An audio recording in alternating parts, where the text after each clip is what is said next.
We zitten nu op een aantal van 160 ben die vanuit Kolm nou hierheen willen te zwemmen. In zwembad De Koepen in Boetenpost binnen ze niet dwongen om het plannen slaan. De 400 ben die het zwemles kregen in het zwemcentrum Kolm worden massaal aanmelden bij De Koepen, maar ook bij andere zwembaden in de regio. Dat had voor het Boetenposter zwembad nogal wat gevolgen. We hebben eigen planning en om dit hier even naar te doen is natuurlijk een hele uitdaging.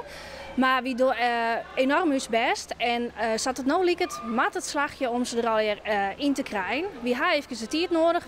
We starten na de peeske daarom om ze al hier in te plannen, zodat ze net hoeven te stopjen met zwemmen. Ook voor de ouders die het hadden bij nou ergens oors op zwemles hebben willen, is het puzzelen. Hokkerzwembad had nog plak. Hoe let is er dan nog plak en hoe maakt dat financieel? Nou, ik ben vrijdag gelijk gaan bellen met 3 zwembaden in de buurt. Die waren natuurlijk al op de hoogte. Ze kunnen nu nog geen beloftes doen wanneer Tieme weer kan gaan zwemmen.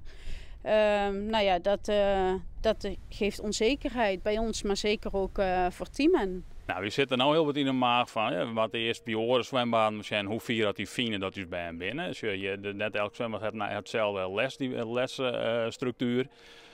Ja, dat heeft zijn wij inroegelen. En ja, voor de jongste kinderen best wel zeggen dat we gewoon haast een heel pakket beste dwank is. Maar ja, dat is gewoon een hele dikke investering. Die centen die ze investeren haast best gewoon, die ben helemaal kwijt. Bij een aantal zwembaden wie al een wachtlist en die is toch deze situatie. Alleen nog maar groter worden.